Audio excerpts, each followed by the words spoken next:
الله الرحمن الرحيم ومن أحسن قولا ممن دعا إلى الله وعمل صالحا وقال إنني من المسلمين. السلام عليكم ورحمة الله وبركاته. إن الحمد لله نحمده ونستعينه ونستغفره ونعوذ بالله من شرور أنفسنا ومن سيئات أعمالنا من يهده الله فلا مضل له ومن يضلل فلا هادي له وأشهد أن لا إله إلا الله وحده لا شريك له وأشهد أن محمدا عبده ورسوله صلى الله تعالى عليه وعلى آله وصحبه وسلم تسليما كثيرا. أما بعد، فإن خير الحديث كتاب الله وخير الهدي هدي محمد صلى الله عليه وسلم وشر الأمور محدثاتها وكل محدثة بدعة وكل بدعة ضلالة وكل ضلالة في النار. أعوذ بالله من الشيطان الرجيم. قد أفلح من تزكى وذكر اسم ربه فصلى بل تؤثرون الحياة الدنيا والآخرة خير وأبقى. সম্মানিত শ্রোতামণ্ডলী, আল্লাহ পাক রব্বুল আলমিনের যাবতীয় প্রশংসা যে আল্লাহ পাক রব্বুল আলমিন তার অশেষ রহমতে আমাদেরকে এই 1436 হিজরির পবিত্র মাহে রমজানের 26টি দিন অতিবাহিত করার সিয়াম অবস্থায় তৌফিক দান করেছেন। বলেন আলহামদুলিল্লাহ।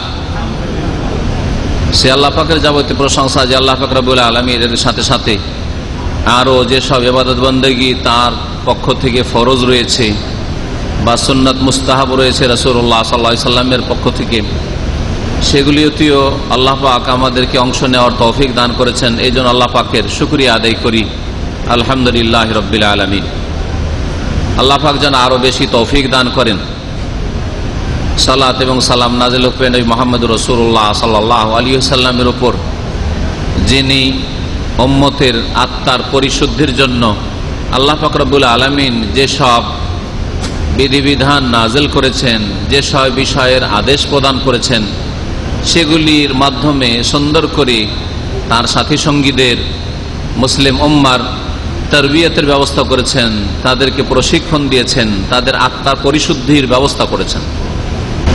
এই সিয়ামের মাধ্যমে আত্মার পরিশুদ্ধি হয়, মানুষের নফস, মানুষের হৃদয় পাক পবিত্র হয় পাপাচার থেকে, মানুষের আখলাক চরিত্র গঠন হয়, মানুষের মধ্যে যেসব খারাপ দোষ ত্রুটি থাকে সেগুলি দূর হয়। এছাড়াও যতগুলি ইবাদত বন্দেগী রয়েছে সবগুলির উদ্দেশ্য হচ্ছে মানুষকে পবিত্রতা দান করা, মানুষকে রোগমুক্ত করা। মানুষের মধ্যে শারীরিক রোগ ছাড়া কলবের রোগ রয়েছে, হৃদয়ের মনের ব্যাধি রয়েছে। এই নফসের ব্যাধি, সংশয়ের ব্যাধি আর শাহওয়াত কুপ্রবৃত্তির ব্যাধি, এই দুই রকমের ব্যাধির কারণে মানুষ বিভিন্ন পাপে জড়িয়ে পড়ে। এ সমস্ত পাপ থেকে রক্ষার উপায় হচ্ছে এসব রোগগুলি থেকে মুক্ত হওয়া। আল্লাহ পাক রব্বুল আলামিন এর জন্যই কোরআনে কারীম নাযিল করেছেন, এর জন্য রাসূলুল্লাহ সাল্লাল্লাহু আলাইহি সাল্লামকে প্রেরণ করেছেন। আর এটি ছিল নবী সাল্লাল্লাহু আলাইহি সাল্লামের কাজ। ওয়া ইউআল্লিমুহুমুল কিতাব ওয়াল হিকমাত ওয়া ইউযাক্কিহিম। নবী মুহাম্মদ সাল্লাল্লাহু আলাইহি সাল্লাম মানব জাতিকে কিতাবের জ্ঞান দান করতেন, কিতাবের শিক্ষা দিতেন, আর কি করতেন? হিকমত সুন্নতের জ্ঞান দান করতেন। কিতাবের সাথে যেখানে হিকমতের কথা বলা হয়েছে মানে হাদিস, যা নবী সাল্লাল্লাহু আলাইহি সাল্লাম শিখাতেন।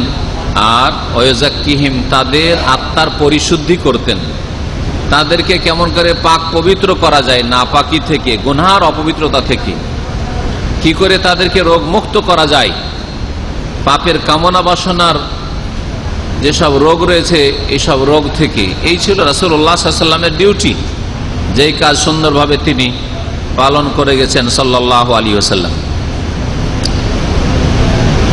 যেসব ইবাদত বন্দেগীর মাধ্যমে মানুষের আত্মার পরিশুদ্ধি হয়, তাজকিয়া নফস হয়, ইবাদত বন্দেগীতে যেসব ত্রুটি থেকে যায় সেগুলি থেকে মানুষ মুক্ত হতে পারে, তার একটি গুরুত্বপূর্ণ ইবাদত হচ্ছে যাকাতুল ফিতর। বা সাদাকাতুল ফিতর বা তার সহজ নাম আমাদের দেশীয় ভাষায় ফিতরা, এই তিনটি নামে মানুষ এই ইবাদতটিকে জানে। হাদিসে দুটো শব্দ রয়েছে, জাকাতুল ফিতর, এটাকে জাকাতও বলা হয়, ফিতরের জাকাত, আর সাদাকাতুল ফিতরও বলা হয়েছে ফিতরের সাদকা। ফিতর মানে হচ্ছে রোজা সমাপ্ত করা, রোজাকে শেষ করা।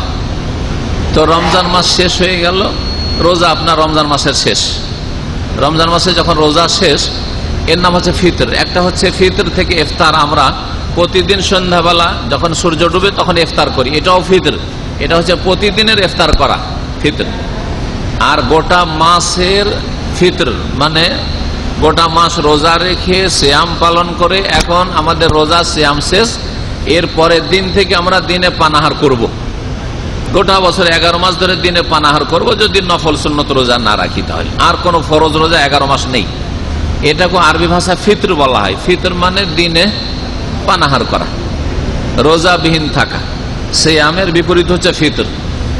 তো যখন শাওয়াল মাসের চাঁদ ওঠা নিশ্চিত হয়ে যায়, তখন মুসলিমের জন্য দিনে পানাহার করা ফরজ হয়ে যায়।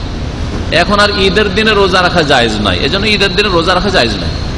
যে কোনো অবস্থায় আপনার যতই কাজা রোজা থাকে, ঈদের দিনে রোজা রাখা যাবে না।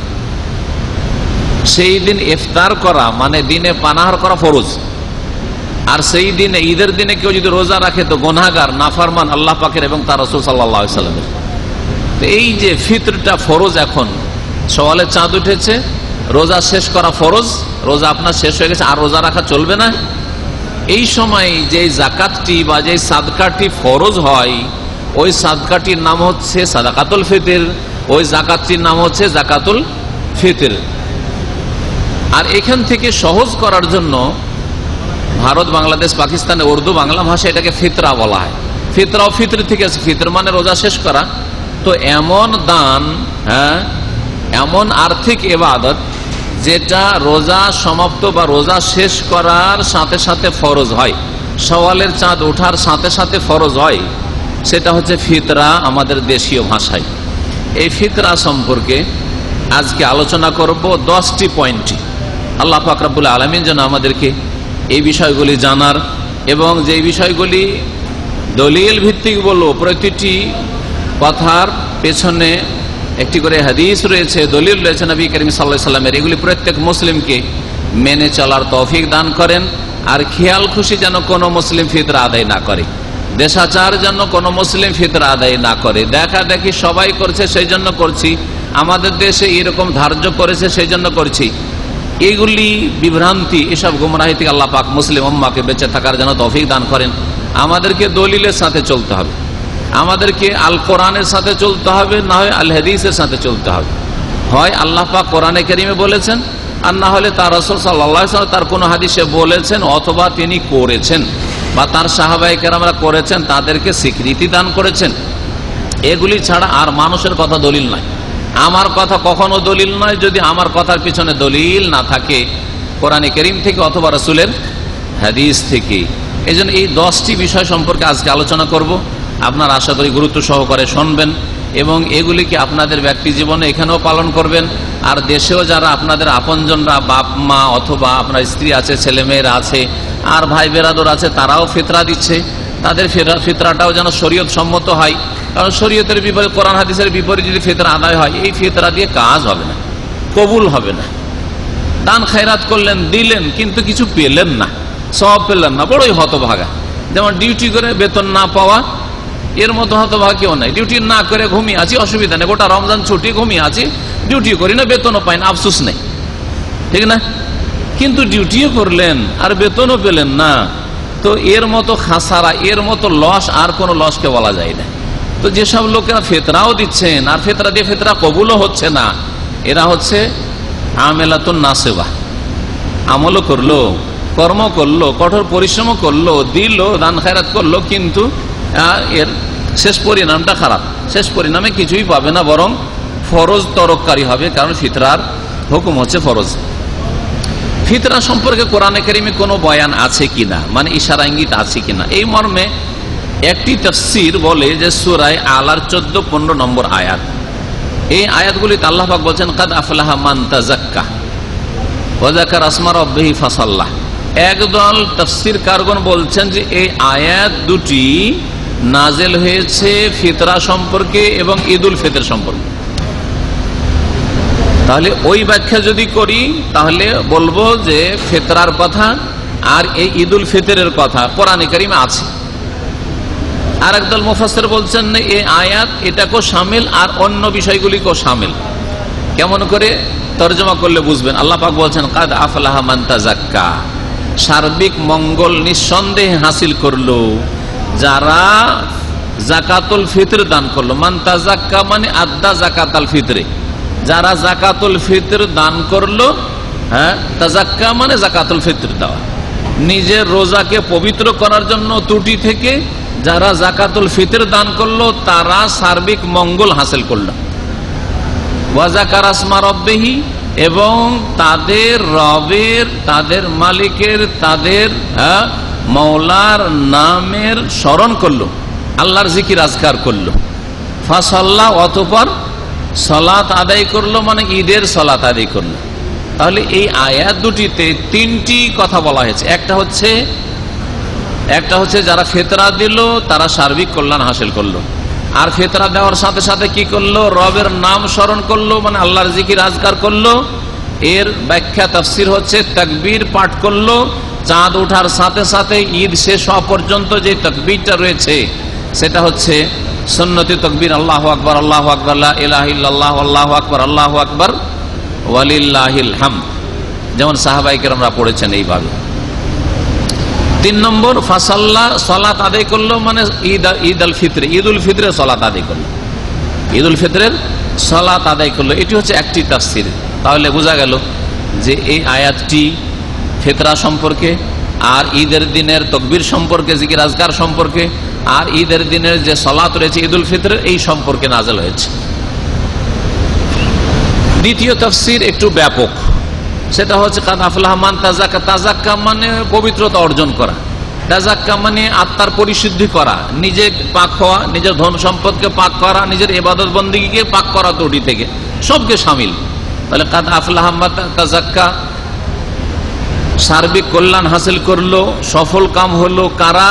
যারা আত্মার পরিশুদ্ধি করলো, নিজের নফসকে যে বিভিন্ন পাপ দ্বারা কলুষিত করেছিল তাতে থেকে মুক্ত হইল, তাজকিয়া নফস করলো, আত্মার পরিশুদ্ধি করলো, নিজের অঙ্গ প্রত্যঙ্গকে পাক থেকে পাক করলো, নিজের কাজকর্মকে পাপের কাজ থেকে পাক করলো, আর নিজের ইবাদত বন্দেগীতে যেসব ত্রুটি হয়েছে সেগুলো থেকেও পবিত্রতা অর্জন করলো, মানে মুক্ত হইল।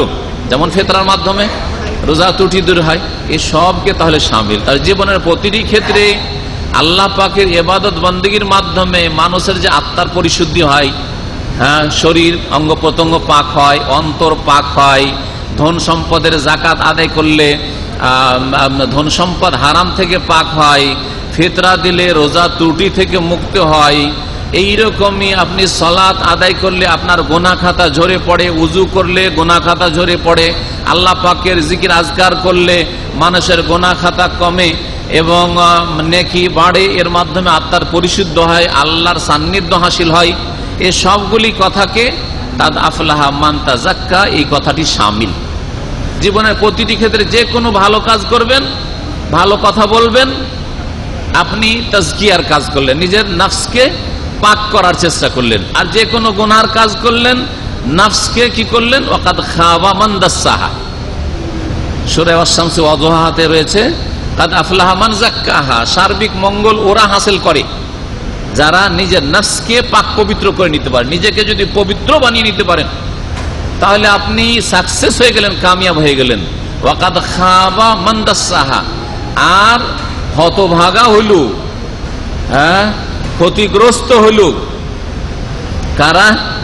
মান দাসসাহা, যারা নিজের নফসকে কলুষিত করলো, নিজের নফসকে, নিজেকে পাপে ডুবিয়ে দিল, নিজে পাপের সাথে গুনার সাথে জড়িয়ে গেল। তাহলে যে কোনো গুনাহ করলে মানুষ নাপাক হইতে লাগে, অন্তর নাপাক হইতে লাগে। আর এটা যদি পরীক্ষা করেন তো ভালো করে আপনার খুব ইমানি জীবনের মাঝখানে যখন গুনাহ হয়ে যায় তখন দেখবেন গুনাহ হয়ে গেলে মনে হচ্ছে আল্লাহ থেকে দূরে হয়ে গেলাম। গুনাহ হয়ে যাওয়ার পরে নামাজে দাঁড়াইলে নামাজে মন লাগে না, দোয়া করলে চোখে পানি আসে না, অন্তর শক্ত হয়ে যাচ্ছে। অথচ আপনি যেই দিনটাই দেখছেন যে আমি আজকের দিনে আল্লাহর নাফরমানি করিনি, রসুলের আমি বিরুদ্ধাচরণ করিনি, সেই দিন ইবাদতবন্দি করেন আপনি, সেই দিন আপনি তারাবির নামাজ পড়েন, সেই দিন কিয়ামুল লাইল পড়েন, আর সেই দিনটাই আপনি আল্লাহর কাছে দোয়া করেন, আপনার অন্তর তাড়াতাড়ি গলে যাবে, নরম হবে, আর আপনার চোখে তাড়াতাড়ি পানি আসবে। এটা পরীক্ষিত জিনিস। যারা ইবাদতবন্দি করেন তাদের জন্য পরীক্ষিত। আর যারা অহরহ পাপে ডুবে থাকেন ওরা কি করেই বা স্বাদ পাবেন, ইবাদতের মজাই বা কি করে পাবেন? ওদের জন্য তো ইবাদতবন্দি হচ্ছে নারিকেলের মতো, নারিকেলের ভিতরে ঢুকতেও পারে না, আর ওপরে কামড় দিলে দাঁত ভাঙবে, এইরকম হচ্ছে তাদের অবস্থা, যার ফলে ওরা কোনো ফায়দা পায় না। আপনার যদি সূক্ষ্ম অনুভূতি থাকে তাহলে আপনি অবশ্যই টের পাবেন যে আজকে গুনাহ করেছি, যার ফলে নামাজে ভুলে যাই, নামাজে মন লাগে না। দোয়া করলাম, কুনুতে এত দোয়া করলাম, ইমাম কাঁদছে, মসজিদে কাঁদছে, আমার কান্না আসে না, অন্যদের কান্না আসে, আপনার কান্না আসে না। রোগ আপনার মধ্যে রয়েছে, অন্তর আপনার শক্ত হয়ে গেছে। সুম্মা কাসাত কুলুবুকুম ফাহিয়া কাল হিজারা, অন্তর শক্ত হয়ে গেছে, পাথরের মতো হয়ে গেছে। আও আসাদ্দ কাসওয়া, পাথরের চাইতে বেশি শক্ত হয়ে গেছে। নরম করার চেষ্টা করেন আপনি। নরম করার জন্য বিভিন্ন উপায় রয়েছে, তার মধ্যে মুখ্য উপায় হচ্ছে সমস্ত গুনাহ থেকে বেঁচে থাকা। গুনাহ থেকে বেঁচে থাকেন, অন্তর এমনিতেই নরম হবে। পরকালকে স্মরণ করেন, মওতকে সন্নিকটে মনে করেন যে এখনই এখানে বসে আছি, কিছুক্ষণের মধ্যে কবরে যেতে হইতে পারে। আমার ডান বাম থেকে বহু লোকে গেছে এই রমজান মাসে, আর বহু লোকে যাচ্ছে, সুতরাং আমিও তাদের একজন। এই কথা সবসময় মনে রাখবেন যে আজকে এখনই চলে যেতে হইতে পারে দুনিয়া থেকে। আর এই যে কথাটি বললাম আমার স্ত্রীর সাথে, এটাই শেষ কথা হইতো। এই যে দেখা সাক্ষাৎ হলো, এটা হচ্ছে শেষ দেখা সাক্ষাৎ হইতো।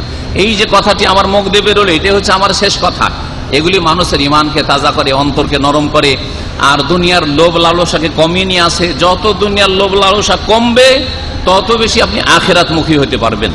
এ হচ্ছে তাজকিয়া নফস। ওয়াজাকার আসমা রব্বিহি ফাসাল্লা, আল্লাহর নাম স্মরণ, আল্লাহর জিকির আজকার সব সময়ের জন্য। কিছু ফরজ জিকির আজকার রয়েছে, যেমন 5 ওয়াক্ত সালাত, আর এছাড়া সুন্নত নফল সমস্ত ইবাদত বন্দেগী জিকির আজকার, ফরজ হোক আর নফল হোক আর সুন্নাত হোক আর মুস্তাহাব, সবগুলি আল্লাহর জিকির আজকার, সবগুলি আল্লাহ পাকের জিকির আজকার। আল্লাহর ইবাদত বন্দেগী হচ্ছে আল্লাহর জিকির করা। এই জন্য আল্লাহ পাক বলেছেন ওয়াকিমিস সালাতা লিযিকরি, তোমরা সালাত, তুমি সালাত কায়েম করো লিযিকরি, আমার স্মরণের উদ্দেশ্যে। সালাতের মাধ্যমে আসল আল্লাহকে স্মরণ করা হয়। আমাদের দেশের মানুষরা নফল জিকির আজকার তো বুঝে, আর নফলের নামে আবার বিদাতি জিকির আজকার করে, কিন্তু ফরজ জিকির আজকারে মন লাগে না, ফরজ সালাতে মন লাগে না, তাহাজ্জুদে আর কিয়ামুল লাইলে ওগুলোতে মন লাগে না, রোজা রাখলে ঈমান তাজা হয় না, কিন্তু বিদাতি জিকির ধরিয়ে দেন, হাহুর জিকির ধরিয়ে দেন, ইল্লাল্লাহ ইল্লাল্লাহ আল্লাহর জিকির ধরিয়ে দেন, তখন দেখেন হাল হয়ে গেছে, বলছে ওয়াজ হয়ে গেছে, হাল হয়ে গেছে, বেহাল হয়ে গেছে, পাগল হয়ে গেছে, এগুলি হয়, এইসব ভণ্ডামি করে। কিন্তু নামাজের মাধ্যমে যে আপনার আসল জিকির রয়েছে, এই রোজাতে আপনার জিকির সারা দিন স্মরণ রাখছেন যে আমি এক ফোঁটা পানি মুখে নিয়ে যাব না, গ্লাসটা মুখের কাছে নিয়ে যাব না, একটা কোনো জিনিসের স্বাদ আমি চাকবো না, কেন আমি রোজায় আছি, রোজা আছি এই সেন্স কোত্থেকে? কারণ আল্লাহর ইবাদতে আছি আমি। এ হচ্ছে আসলে আল্লাহ পাকের জিকির আজকার করা, আল্লাহকে স্মরণ করা। ফাসাল্লাহ, আর নামাজ পড়লো, নামাজ সব নামাজকে সামিল দ্বিতীয় তাফসিরে। আর প্রথম হচ্ছে ফরজ নামাজ। যে ব্যক্তি ফরজ নামাজ আদায় করে না, সেই ব্যক্তির ঈদ পড়া নাজাত দেবে না, সেই ব্যক্তির জুমা পড়া তাকে মুক্তি দেবে না, সেই ব্যক্তির মাঝে মধ্যে নামাজ পড়া, রমজান মাসে তারাবির নামাজ পড়া আর 5 ওয়াক্ত নামাজ পড়া শুধু, আর 11 মাস আধা নামাজি হয়ে থাকা, এসব নাজাতের মাধ্যম নয়। এসব দিয়ে আল্লাহ পাকের জান্নাত পাওয়া যাবে না। আল্লাহ পাক রব্বুল আলামিন আমাদেরকে 5 ওয়াক্ত সালাত কায়েমকারী যেন বানিয়ে দেন। রব্বি জালনি মুকিমাস সালাতি ওয়া মিন যুররিয়াতি রব্বানা ওয়া তাকাব্বাল দুআ। যদি ইব্রাহিম আলাইহিস সালাম এই দোয়া করেন, তাহলে আপনাকে কত দোয়া করা উচিত। ইব্রাহিম আলাইহিস সালাম যদি নিজের জন্য, নিজের ছেলে মেয়েদের জন্য এই দোয়া করেন, তাহলে আমাকে আর আপনাকে কত বেশি আল্লাহ পাকের কাছে দোয়া করা উচিত যে আল্লাহ আমাকে নামাজি বানিয়ে দাও, আমার ছেলে মেয়েকে নামাজি বানিয়ে দাও, আমার পরিবার পরিজনকে নামাজি বানিয়ে দাও। আল্লাহ পাক আমাদের 5 ওয়াক্ত সালাত কায়েমকারী যেন বানিয়ে দেন। আল্লাহ আমাদের আত্মার পরিশুদ্ধি করেন। ফিতরা সম্পর্কে প্রথম যে বিষয়টি বলবো সেটা হচ্ছে ফিতরার হুকুম কি, ফরজ সুন্নাত নাকি, এই সম্পর্কে মনে রাখবে যে ফিতরা সকল উলামাদের নিকটেই ফরজ, আর ফরজ আর ওয়াজিবে কোনো পার্থক্য নেই অধিকাংশ ফুকাহাদের নিকটে। সুতরাং কোন জায়গায় যদি ওয়াজিব লেখা থাকে তার মানেও ফরজ, আর ফরজ লেখা থাকে সেটাই ওয়াজিব। তো দুটোতে আসলে কোনো পার্থক্য নেই। কিছু ফুকাহারা নিজেদের পক্ষ থেকে তারা পার্থক্য করেছেন, কিন্তু অধিকাংশ ওলামা ফুকাহা মুহাদ্দিসিন তাদের কাছে, সাহাবায়ে কেরামদের কাছে, সালাফে সালেহিনদের কাছে ফরজ ওয়াজিব পার্থক্য না। বাধ্যতামূলক যেটা করণীয় সেটা হচ্ছে ফরজ কাজ, সেটা হচ্ছে ওয়াজিব কাজ। আব্দুল্লাহ বিন উমর রাদিয়াল্লাহু তাআলা আনহু থেকে বর্ণিত, তিনি বলছেন ফারাদা রাসূলুল্লাহ সাল্লাল্লাহু আলাইহি ওয়াসাল্লাম যাকাতাল ফিতরি। রাসূলুল্লাহ সাল্লাল্লাহু আলাইহি ওয়াসাল্লাম ফরজ করেছেন যাকাতুল ফিতর। কে ফরজ করেছেন? রাসূলুল্লাহ সাল্লাল্লাহু আলাইহি ওয়াসাল্লাম ফরজ করেছেন। রসুলের ফরজ করা আর আল্লাহর ফরজ করায় পার্থক্য আছে নাকি? আমলের দিকে কোনো পার্থক্য নাই, কিন্তু কখনো মনে করবেন না, কারণ যা রসুল দিয়েছেন সেটা আল্লাহর দেওয়া। ওমা ইয়ানতিকু আনিল হাওয়া, নিজের পক্ষ থেকে কখনো তার বলার অধিকারও ছিল না, আর তিনি বলেনই না, বরং আল্লাহ পাক রব্বুল বড় ধমক দিয়েছেন যে তুমি ওয়ালাউ তাকাওয়ালা আলাইনা বাদাল আকাবিল, একটা কথা যদি নিজের পক্ষ থেকে বানিয়ে বলে দেয় তাহলে খবর আছে। লা আখাযনা মিনহু বিল ইয়ামিন সুম্মা লাকাতানা মিনহু আল ওয়াতিন, আর কেউ তাকে রক্ষা করতে পারবে না। এইভাবে আল্লাহ পাক শাসন করেছেন। তাহলে রাসূলুল্লাহ সাল্লাল্লাহু আলাইহি ওয়াসাল্লাম যদি নিজের পক্ষ থেকে একটা কথা না বলতে পারেন, আর আমাদের দেশে বুজরুগানের দিনের নামে আর বড়দের নামে আর আমাদের পীর মাশায়েখদের নামে যে সব জিকির আজকার আর ওজিফা আর দোয়া তাবিজ, এগুলো বুজরুগানের দিনেরা পছন্দ করেছেন, বুজরুগানের দিনেরা এগুলোকে মুস্তাহাব মনে করেছেন। এগুলি কোথায় পেলেন আপনারা? কত বড় শাস্তি হতে পারে বলেন তো দেখি। আল্লাহ রসুলকে যদি আল্লাহ পারমিশন না দেন নিজের পক্ষ থেকে বলার, তাহলে আমার নিজের পক্ষ থেকে বলার অধিকারটা কি? আর পীর মাশায়েখের নিজের পক্ষ থেকে বলার অধিকারটা কি? কাল কিয়ামতে আসামের কাঠগড়ায় তাদেরকে হাজির হইতে হবে না? আর তাদের ভক্তদেরকে হাজির হইতে হবে না?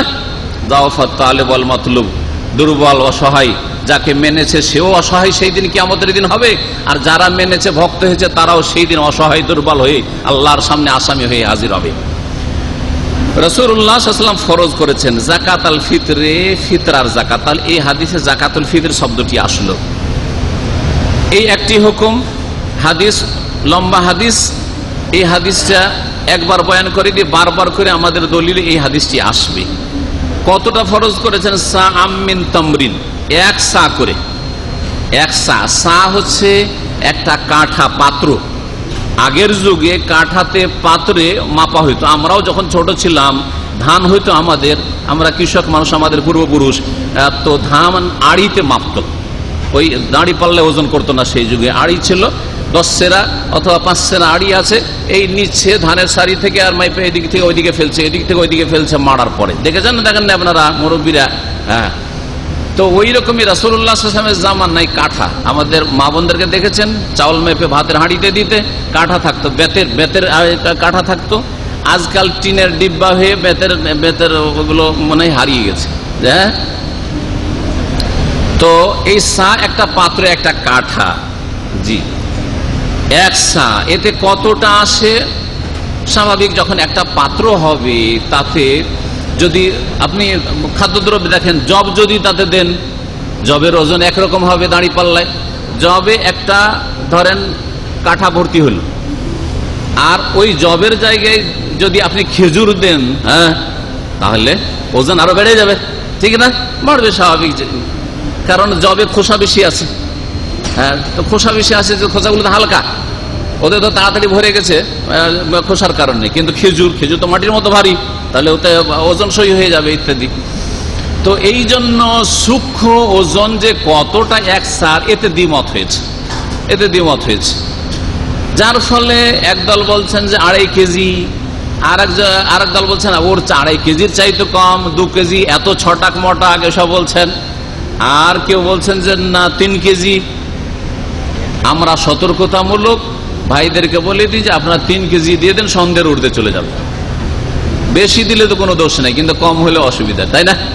কম হলে অসুবিধা। এই জন্য সৌদি আরবে আলহামদুলিল্লাহ যে আপনার প্যাকিং গুলো করা থাকে বা বস্তাতে আসে 3 কেজি করা থাকে, 3 কেজি করা থাকে। এই 3 কেজির বস্তা একমাত্র ফিতরার সময় আসলে সৌদি আরব হবে, না 3 কেজির বস্তা পাবেন না সারা বছর। 5 কেজি, 10 কেজি, 20 কেজি, না হয় 40 কেজির বস্তা, তাই না? কিন্তু এই 3 কেজির বস্তায় ফিতরার মৌসুম আসলেই রমজান মাসে দেখতে পাবেন রাস্তাঘাটে যেখানে সেখানে বিক্রি হচ্ছে। একসা মিন তামরিন, খেজুর থেকে, তাহলে খেজুর দিল একসা দিতেন। আও সামিন শাইরিন, জব দিলে, জব দিল একসা দিতেন।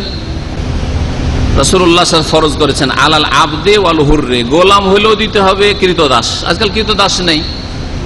আর যারা বাড়ির চাকর নকর, কাজের মেয়ে, কাজের ছেলে, এরা কৃতদাস নাই, এদের নিজেদের উপরই ফরজ। তবে তাদের মালিকরা যদি দিয়ে দেয় তাহলে আদায় হয়ে যাবে। আর কৃতদাসের ক্ষেত্রে যেহেতু কৃতদাসের ব্যক্তি মালিকানা থাকে না, চাকর নকরদের ব্যক্তি মালিকানা আছে, মাসিক মাইনা আছে, বেতন আছে, ওদের ব্যক্তি মালিকানা আছে। কৃতদাস যা ইনকাম করে মালিক সব নিয়ে নেয়, খাই দায়, পেট ভাতা খায়, আর যা ইনকাম করে সব নিয়ে নেয়। এটা হচ্ছে কৃতদাসের সিস্টেম। যার ফলে ওর তো ব্যক্তি মালিকানা নেই, তো দেবে কে? সেই জন্য মালিকের উপর ফরজ। অল হুর আর গোলাম, গোলাম বললাম, হুর স্বাধীন মানুষ। আজকাল সবাই স্বাধীন, যদিও কাফেরদের আমরা গোলামি করছি, কিন্তু আমরা নামে আমরা স্বাধীন। ওয়াজাকারে ওয়াল উনসা, পুরুষকেও দিতে হবে, ওয়াল উনসা নারীকে, মহিলাকেও দিতে হবে। তাহলে মেয়েদেরও দিতে হবে, ছেলেদেরও দিতে হবে, মেয়েদেরও দিতে হবে, ছেলেদেরও দিতে হবে। যার কাছে নিজের আছে আর নিজেই দিয়ে দিতে পারে, আর যদি সে নিজে না দিতে পারে তার অভিভাবক থাকে, যেমন স্ত্রী যদি আপনি দিয়ে দেন তো চলবে। ছেলে মেয়েরা আছে, তারা নিজেরা আয় উপার্জন করছে, নিজেই দিয়ে দিলে চলবে। আর যদি বলেন যে আমার ছেলে মেয়েরা এখন আমার সাথে আছে, আমি একা সবার দিয়ে দেবো, তাতে কোনো দোষের কথা নাই। অসাগীর অল কাবির, ছোট হলেও দিতে হবে, বড় হলেও দিতে হবে। যে ভূমিষ্ঠ হয়ে গেছে দেওয়া ফরজ, ভূমিষ্ঠ হয়ে গেছে দেওয়া ফরজ। ভূমিষ্ঠ হয়নি, পেটে আছে বাচ্চা, মায়ের গর্ভে আছে, এদের হুকুম কি? এই ক্ষেত্রে উসমান রাদিয়াল্লাহু তাআলা আনহু, তার পরিবারের পেটে যদি বাচ্চা থাকতো তাহলে তিনি ফিতরা দিয়ে দিতেন। তাহলে খলিফার সুন্নত হচ্ছে বাচ্চা যদি পেটে থাকে তাহলে ফিতরা দিয়ে দেওয়া। এই জন্য যদি কেউ তার বাড়িতে এরকম অবস্থা থাকে যে এখন আমার স্ত্রী গর্ভবতী রয়েছে, ফিতরা যদি দিয়ে দেয় তাহলে এটা মুস্তাহাব বলা যেতে পারে, এটা ফরজ নাই। ও আমারা বেহা আনতুয়াদ্দা কাবলা খুরুজুন নাস ইলা সালাত, এবং নবী সাল্লাল্লাহু আলাইহি ওয়াসাল্লাম নির্দেশ দিতেন যে যাতে করে লোকজনের ঈদগাহে ঈদের নামাজ পড়তে যাওয়ার আগেই ফিতরাটা দিয়ে দেওয়া হয়। ভালো করে শুনেন, নবী সাল্লাল্লাহু আলাইহি ওয়াসাল্লামের হুকুম ছিল ফিতরাটা ঈদে যাওয়ার আগেই দিয়ে দিতে হবে, ঈদ পড়ে এসে দিলে হবে না, ঈদ পড়ে এসে দেবেন না। এটা ছিল নবীর হুকুম, সহিহ বুখারীর হাদিস। ফিতরা কার উপরে ফরজ? দ্বিতীয় পয়েন্ট, এটা ওই হাদিসের অংশ থেকে দেখেন, ওই হাদিসে দেখলেন গোলামকেও দিতে হবে, কৃতদাস ব্যক্তি মালিকানা নেই তবুও দিতে হবে। তাহলে কমিউনিস্ট দেশে এককালে রাশিয়াতে ব্যক্তি মালিকানা ছিল না, কারখানায় কাজ করো খাও, কারখানায় কাজ করো খাও, এটা ইসলাম বিরোধী সিস্টেম। কারণ ব্যক্তি মালিকানা যদি না থাকে, সুবহানাল্লাহ, যে কমিউনিজম ইসলামের পুরো বিরোধী। ব্যক্তি মালিকানা না থাকলে হজও ফরজ নাই, হজ করতে পারবেন না। ব্যক্তি মালিকানা না থাকলে উমরাও করতে পারবেন না। ব্যক্তি মালিকানা না থাকলে ফিতরাও দিতে পারবেন না। ব্যক্তি মালিকানা না থাকলে জাকাতের মতো নেই। তাতে ইবাদত বন্দেগীর মধ্যে শুধু বাস যদি অনুমতি থাকে নামাজটা পড়া, তো নামাজটা পড়তে পারবে, হ্যাঁ, কালমা পড়া, নামাজ পড়া, আর হ্যাঁ রোজা রাখা। জাকাতও দিতে পারছে না, ইসলামের তৃতীয় স্তম্ভ, আর হজও করতে পারছে না, উমরাও করতে পারছে না। কত বড় ইসলাম বিরোধী সিস্টেম কমিউনিজম। কার উপরে ফরজ বলছিলাম? গোলাম হলেও দিতে হবে, চাকর নকর হলেও দিতে হবে, স্বাধীন হলেও দিতে হবে, বড় হলেও দিতে হবে, ছোট হলেও দিতে হবে, আর পুরুষ হলেও দিতে হবে, নারী হলেও দিতে হবে, সবার দিতে হবে। মিনাল মুসলিমিন, মুসলিমদের। তাহলে বোঝা গেল আপনার বাড়িতে কোনো হিন্দু চাকর যদি থাকে, ইহুদি খ্রিস্টান থাকে আপনার অধীনে, তাদের ফিতরা হবে না। যতক্ষণ ইসলাম কবুল না করেছে ততক্ষণ পর্যন্ত ফিতরা হবে না। আর ফিতরা তার ফরজও নাই, আর ফিতরা হবেও না, দিলেও শুদ্ধ হবে না, কারণ কুফরের অবস্থায় কোনো ইবাদত কবুল হয় না। গত এক সপ্তাহ আগে একজন ইন্ডিয়ান আমাদের কাছে ইসলাম গ্রহণ করেছে, পাঞ্জাবের। সে 22 বছর থেকে রোজা রাখে, 22 বছর থেকে এখানে এসেছিল, ভিজিট করেছে আমাদের কয়েকদিন আগে, ইসলাম কবুল করেছে ইসলামিক সেন্টারে এসে। তো 22 বছর থেকে রোজা রাখে সে বলছে, কিন্তু অন্তরে বিশ্বাস নিয়ে কালেমা পড়ে ইমানের ঘোষণা করেনি। যদি অন্তরে বিশ্বাস থেকে থাকে তাহলে তো সে মুসলিম, আর তার সাথে ঘোষণা, কিন্তু ঘোষণা যদি না করে, আর ঘোষণা করেনি, আমাদের কাছে এসে ইসলামের ঘোষণা করলো যে আজকে মুসলিম হইলাম, তাহলে এইরকম রোজা হবে না। এরকম অজ্ঞতার সাথে অনেক অমুসলিম আছে যারা রোজা রাখে, ভালো লাগে আপনাদের সাথে থাকে, আর রোজা রাখতে ভালো রোজা রাখে, কিন্তু ওকে যদি বলেন কলেমা পড়া মুসলমান হয়ে যায়, না, হবো না, আমার ঝামেলা আছে, আমার স্ত্রী সমস্যা আছে, পারিবারিক সমস্যা আছে, জমি জায়গার ভাগ থেকে বঞ্চিত হবো, বাড়ি থেকে তাড়িয়ে দেবে, সে মুসলিম হবে না, ও রোজা রাখবে। এই রোজাতে কাজ আসবে না, কোনো কাজে আসবে না রোজা। সুতরাং ওই সব লোকদেরকে একটু জানিয়ে দেন যে গাছের যদি শেকড় না থাকে তো সেই গাছ নয়, গাছ থাকতে পারে না, মরে যাবে সেই গাছ। তো ইসলামের শেকড় হচ্ছে তৌহিদ, একত্ব, আর এই তৌহিদ বিশ্বাস করে তার ঘোষণা করা লা ইলাহা ইল্লাল্লাহ, আর রিসালাতের ঘোষণা করা মুহাম্মদুর রাসূলুল্লাহর শাহাদাত দেওয়া। সুতরাং কেউ যদি আশহাদু আল্লা ইলাহা ইল্লাল্লাহ ওয়া আশহাদু আন্না মুহাম্মাদুর রাসূলুল্লাহ বিশ্বাস করে ঘোষণা না করে তারপরে 5 ওয়াক্ত সালাত না আদায় করে তো রোজা রাখলে কাজ হবে না। আর যদি রোজা রাখে আর যদি ফিতরা দেয় তো ফিতরাও কবুল হবে না। ফিতরা কার? মিনাল মুসলিমিন, মুসলিমদের। রহস্য কি? আমরা রোজা রাখলাম, রোজা রাখার পরে তারপরে আবার ফিতরা দিতে হবে, এর হিকমত বা কি, এর তত্ত্ব কি? এই মর্মে আব্দুল্লাহ বিন আব্বাস রাদিয়াল্লাহু তাআলা আনহু থেকে আবু দাউদে হাদিস রয়েছে। তিনি বলছেন ফারাজা রাসূলুল্লাহ সাল্লাল্লাহু আলাইহি ওয়াসাল্লাম যাকাতাল ফিতর, রাসূলুল্লাহ সাল্লাল্লাহু আলাইহি ওয়াসাল্লাম ফরজ করেছেন ফিতরের যাকাত। এই যাকাতুল ফিতর কি জন্য ফরজ করেছেন? তোহরাতাল লিসাইমি মিনাল লাগওয়ি ওয়ার রাফাসি, রোজাদারকে পাক পবিত্র করার উদ্দেশ্যে ওয়াসার কথা কাজ যে তার দ্বারা হয়েছে এগুলি থেকে, আর ওয়ার রাফাস আর যৌন সম্পর্কীয় কথা কাজ যে রোজা অবস্থায় হয়েছে এগুলি থেকে। আপনারা অনেকেই হয়তো বিবির সাথে কথা বলতে গিয়ে বেশি আবেগে চলে এসছেন, আর এইদিকে কাম ভাব এসছে, অনেক কিছু হয়েছে এরকম রোজা অবস্থায়। অথবা রাস্তা দিয়ে হাঁটছেন, যদিও এটা রোজা না থাকলে কোনো অসুবিধা, বা রোজার অবস্থাতেও রোজা ভঙ্গ হবে না, কিন্তু কথা হচ্ছে এগুলি হয়ে থাকে অনেক। আবার এই ক্ষেত্রে অনেকে বেড়ে যায়। বীর্যপাত যদি হয়ে যায় তাহলে তো রোজা পুরোপুরি নষ্ট, কিন্তু বীর্যপাত যদি না হয়, কন্ট্রোলে রাখে, তাহলে কিছুটা জায়েজ রয়েছে শরীয়তে। রাস্তাঘাটে চলার ক্ষেত্রে আজকাল দুনিয়ায় যে এত বেহায়াই আর এত খোলামেলা মহিলারা চলাফেরা করে যে এই চোখকে গুনাহ থেকে বাঁচানো বড়ই মুশকিল, চোখকে গুনাহ থেকে বাঁচানো বড়ই মুশকিল। তাহলে এই যে গুনাহগুলি রোজার অবস্থায় হয়েছে, রাফাস, সেগুলি রাফাস, তো এগুলি থেকে রোজাদারকে কি করে? পাক পবিত্র করে। তার মানে বোঝা গেল, আমি যে শুরুতে বলেছি যে মানুষ যখন গুনাহ করে তখন নাপাক হইতে লাগে। যার যত গুনাহ বাড়ে তত বেশি নাপাক হয়, যার যত গুনাহ বাড়ে, পাপ বাড়ে, তত বেশি নাপাক হয়ে যায়। আর সবচেয়ে বড় নাপাকি হচ্ছে শিরকের নাপাকি। এই জন্য আল্লাহ মুশরিককে কোনোদিন পাক করবেন না। যখন পাক হইতে পারবে না তখন কোনোদিন জান্নাতেও ফিরে আসবে না।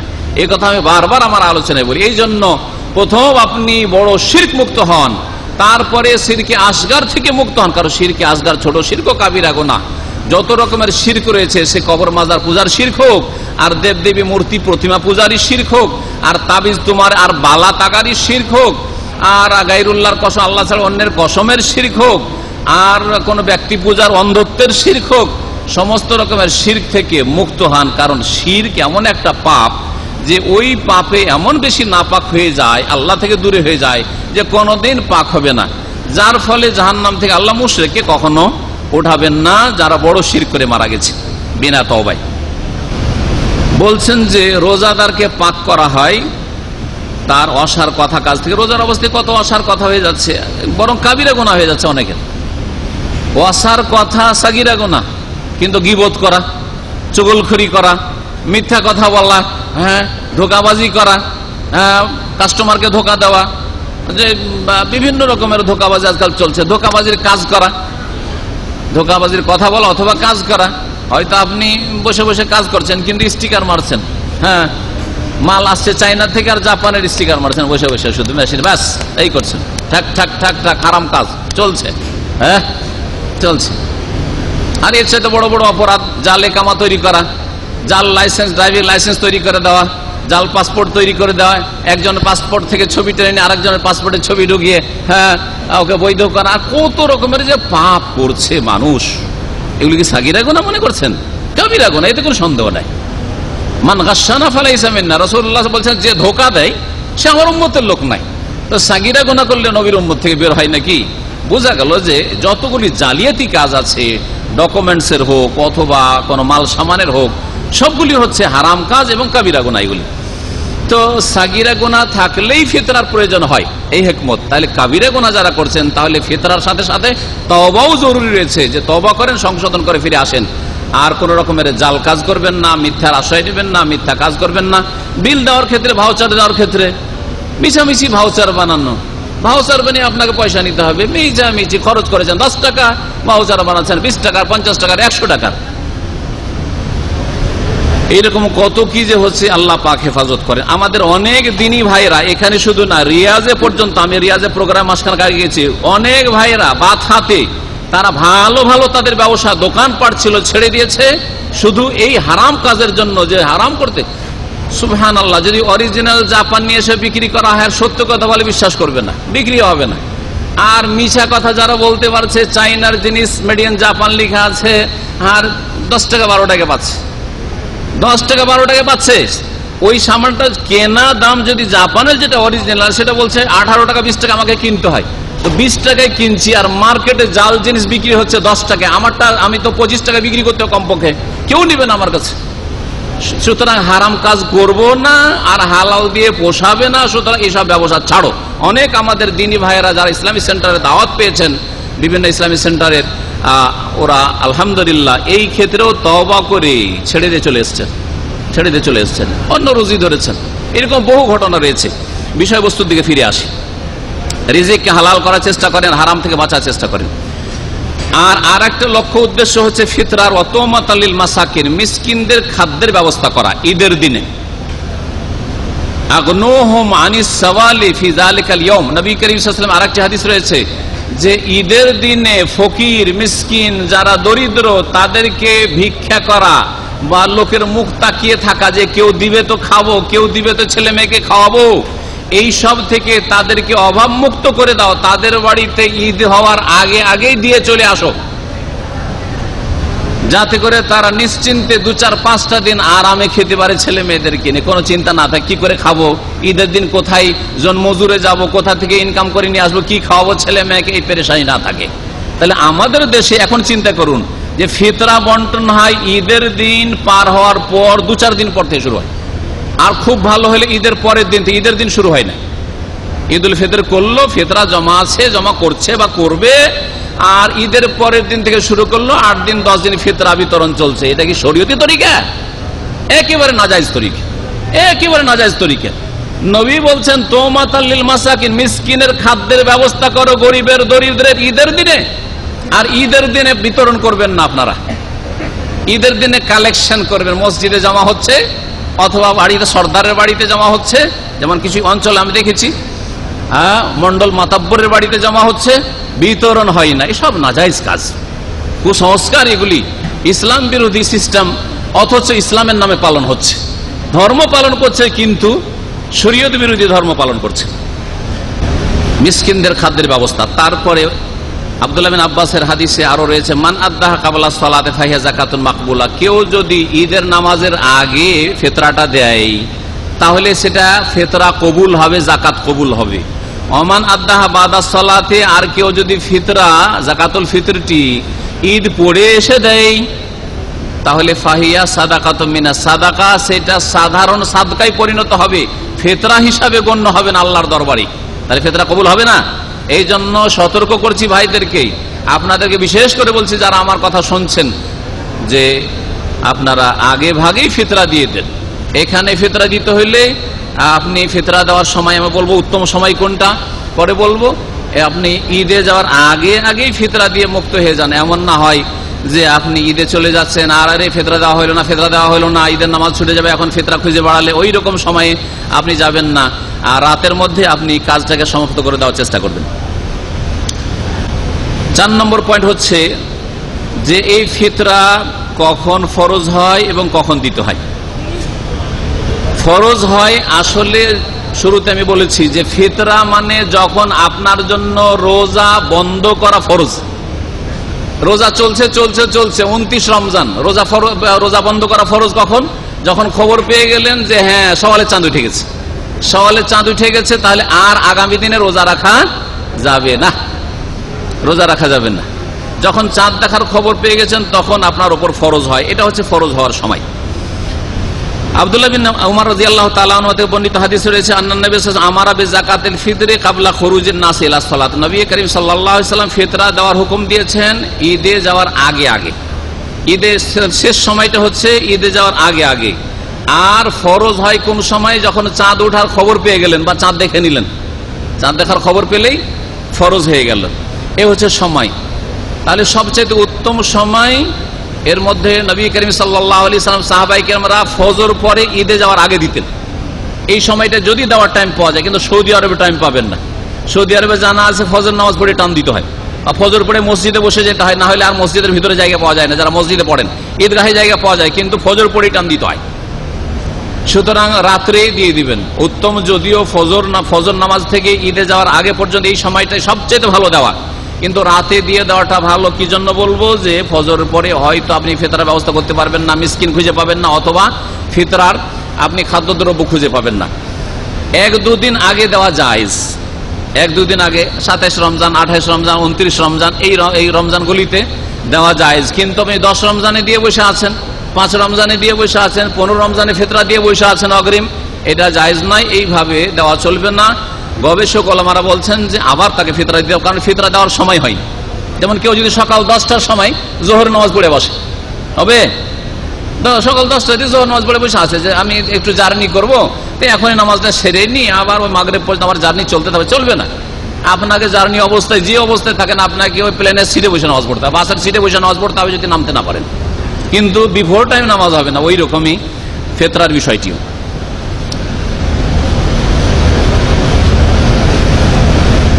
5 নম্বর যে বিষয়টি বলে দিয়েছি, সেটা হচ্ছে, আবার বলছি রিপিট করে, সেটা হচ্ছে যে ফিতরা দেওয়ার একটা হচ্ছে উত্তম সময় ওয়াক্তুল ফাজিলা, আর একটা হচ্ছে ওয়াক্তুল জাওয়াজ।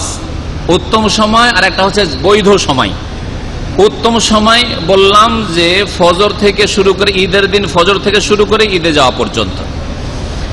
আর জায়েজ সময় হচ্ছে আপনার রমজান মাসের 2-3 দিন যখন বাকি থাকবে তখন থেকে শুরু করে নিয়ে আপনার ঈদের রাত পর্যন্ত, এগুলো হচ্ছে জায়েজ সময়, যে কোনো সময় দিতে পারেন।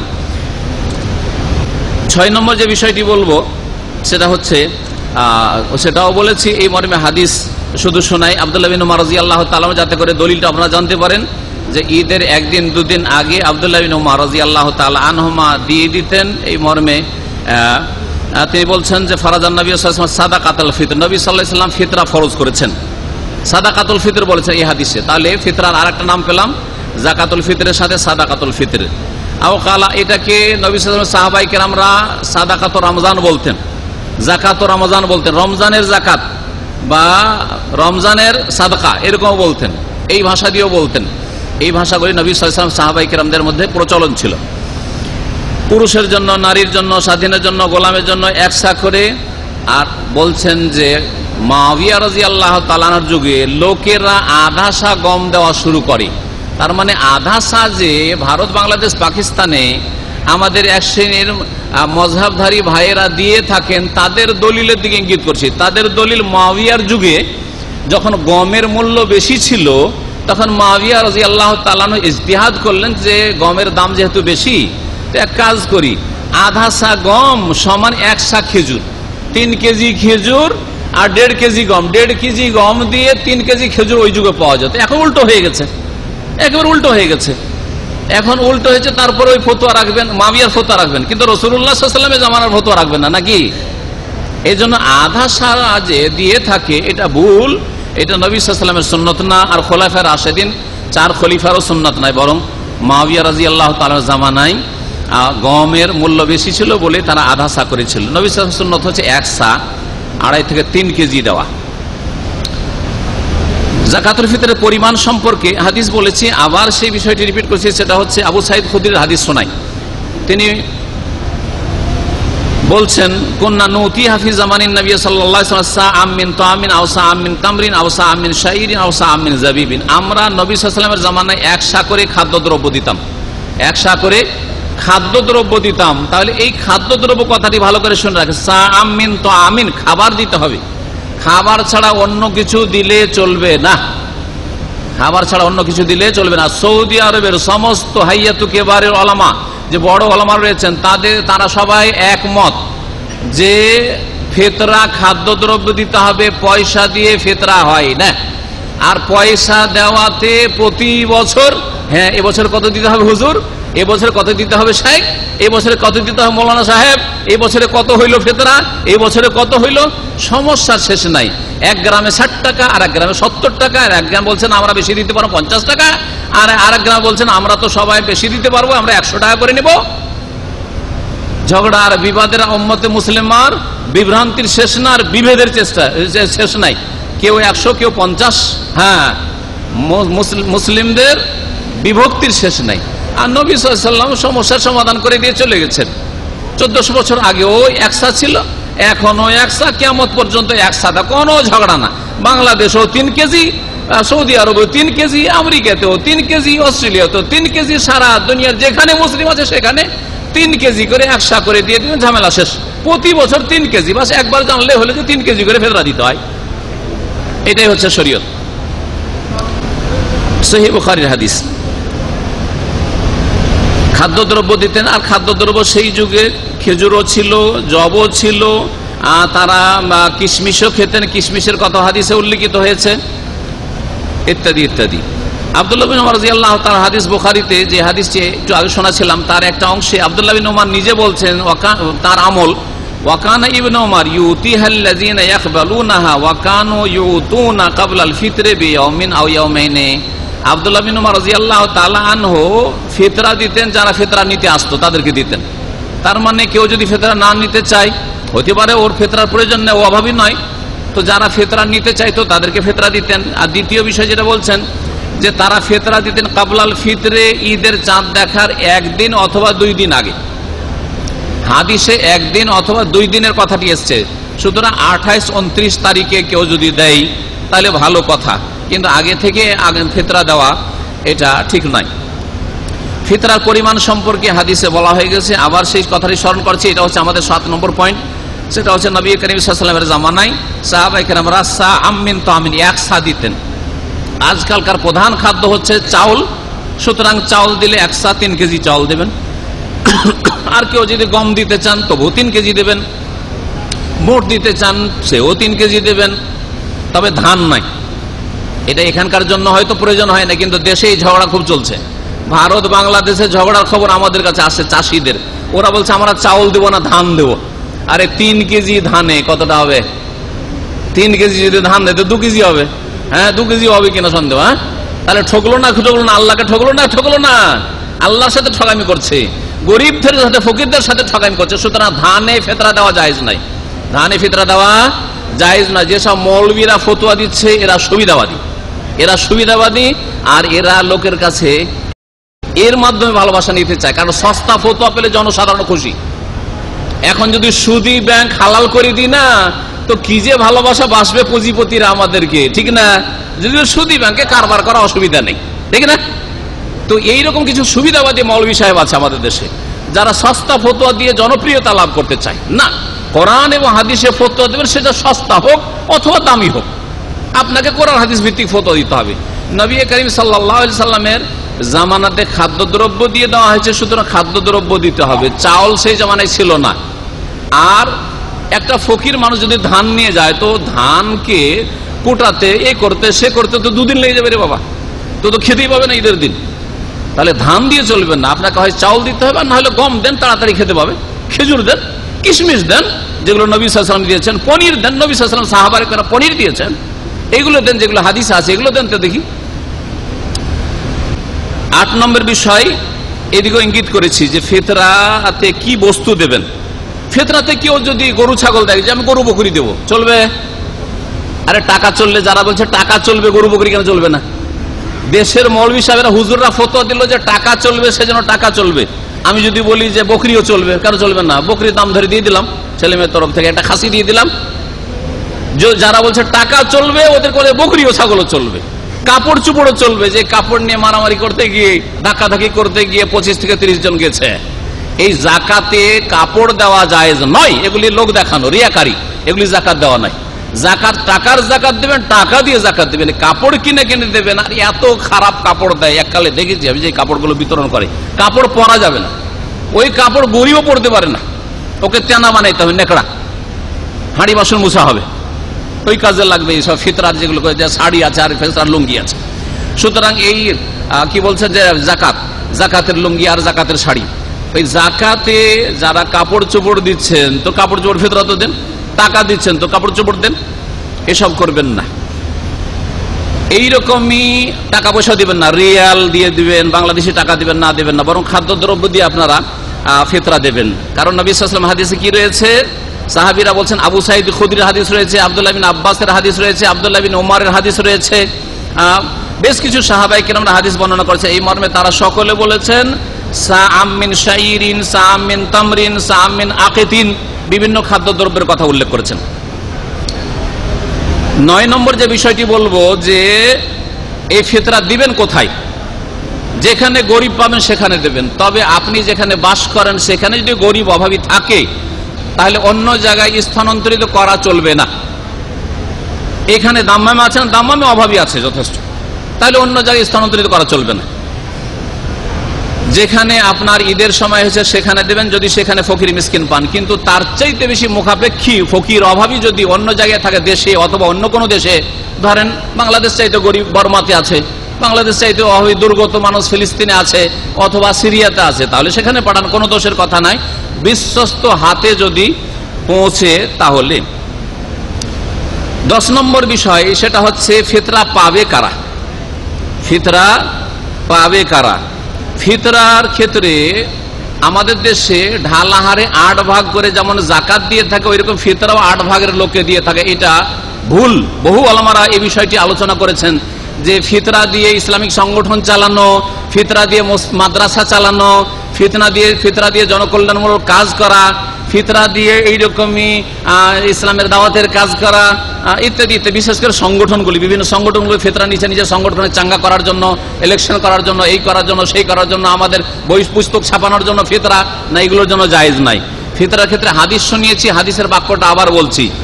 ফিতরা দেওয়ার রহস্য তোমাতুল্লিল মাসাকিন, খাদ্যের ব্যবস্থা করা মিসকিনদের। তাহলে ফিতরা আসল হক হচ্ছে ঈদের দিনগুলিতে নিজ নিজ গ্রামের মিসকিনদের, যারা ফিতরা দিচ্ছেন গ্রামের অভাবী দুর্গত মিসকিন ফকিরদের খাদ্যের ব্যবস্থা করে, ওদের হচ্ছে আসল হক। আর যেই সব লোকদের উপর ঋণের বোঝা রয়েছে, ঋণের বোঝার কারণে ঈদের দিনে ছেলে মেয়েদেরকে একটা কাপড় কিনে দিতে পারে না, ছেলে মেয়েদের ভালো খাবারের ব্যবস্থা করতে পারে না, ঋণগ্রস্ত, তাদেরকে দিতে পারেন। যদিও হয়তো এমনি হয়তো আর্থিক সচ্ছলতা ছিল, কিন্তু এখন আর নাই, ঋণের বোঝা চেপে আছে, ওই রকম লোককেও মিসকিন হিসাবে, তারাও এক ধরনের অভাবী মিসকিন, তাদেরকেও দেওয়া যেতে পারে। এই বলেই আমার আলোচনা শেষ করছি। আল্লাহ পাক রব্বুল আলামিন যেন আমাদেরকে কোরআন সুন্নাহ মোতাবেক চলার তৌফিক দান করেন, নবী করিম সাল্লাল্লাহু আলাইহি ওয়াসাল্লামের তরিকায় চলার যেন তৌফিক দান করেন। আল্লাহ পাক রব্বুল আলামিন আমাদের রোজাকে যেন পাক পবিত্র করে কবুল করে নেন। আল্লাহ পাক রব্বুল আমাদেরকে যাকাতুল ফিতর আদায় করার যেন তৌফিক দান করেন। আল্লাহ পাক রব্বুল আমাদের নফসকে পাক পবিত্র করার, গুনাহ থেকে, অন্যায় থেকে তৌফিক দান করেন। আল্লাহ পাক আমাদের লাইলাতুল কদরকে যেন কবুল করেন। আপনাদেরকে স্মরণ করে দিয়েছে লাইলাতুল কদরের দোয়া, যেটি মা আয়েশা রাদিয়াল্লাহু তাআলা নবী সাল্লাল্লাহু আলাইহি ওয়াসাল্লামকে জিজ্ঞেস করেছিলেন যে লাইলাতুল কদরে আমি কি দোয়া পড়ব, তখন নবী সাল্লাল্লাহু আলাইহি ওয়াসাল্লাম বলেছে আল্লাহুম্মা ইন্নাকা আফুউন তুহিব্বুল আফওয়া ফাফু আন্নি, হে আল্লাহ তুমি বড় মার্জনাকারী, ইন্নাকা আফুন তুহিব্বুল আফওয়া, তুমি মার্জনা করা, ক্ষমা করাকে ভালোবাসো, পছন্দ করো, ফাফু আন্নি, সুতরাং আমাকে মাফ করে দাও। বহু বচন যদি করতে চান আপনার স্ত্রী ছেলে মেয়েকে শামিল করবেন, ফাফু আন্না, আল্লাহুম্মা ইন্নাকা আফুউন তুহিব্বুল আফওয়া ফাফু আন্না করে দিবেন। এইভাবে বহু বচন করবেন। আর এইভাবে আপনারা এই সামনে যে রাতটি আসে লাইলাতুল কদর 27-এর, আশা করি আল্লাহ পাক রব্বুল আলামিন হয়তো আমাদেরকে লাইলাতুল কদর দান করবেন। মেহনত পরিশ্রমের সাথে এই রাতটিকে কাটাবার চেষ্টা করেন। আর এরপরে আরেকটি রাত আছে 29-এর, এই রাতগুলিতে বিশেষ করে গুরুত্ব সহকারে ইবাদতবন্দি করেন, আল্লাহ পাক যেন কবুল করেন।